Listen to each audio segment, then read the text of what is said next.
It's the number one question I get. What happens if I lose my physical security key? Am I locked out of my bank account forever? As a fraud analyst who deals with account security daily, I know how terrifying that sounds. Today, I'm going to show you exactly how to prevent this nightmare and how to recover if the worst happens. Your vault isn't gone if you follow these steps. First, understand this: a security key is designed to be unhackable. That means if you lose it, it's doing its job, keeping everyone out. But professional security is about redundancy. In my years of analyzing digital fraud, the people who lose access are the ones who relied on only one method of entry.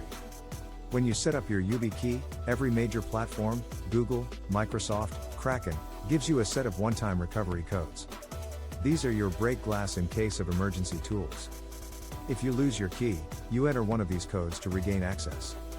But here is the analyst's warning: if you keep these codes on your computer, you aren't secure. Print them. Put them in a physical safe. The professional way to handle this, the way we do it in high-level security, is the one is none rule. You should never have just one key.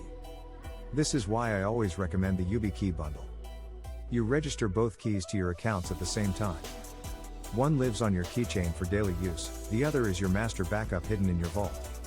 If you lose the first one, you use the second to log in and immediately de-authorize the lost key. Losing a key is a minor inconvenience if you have a backup. It's a total disaster if you don't. Don't wait for the disaster to happen. Grab the analyst-approved bundle in the description below and set up your redundancy today. Lock your vault. Stay safe.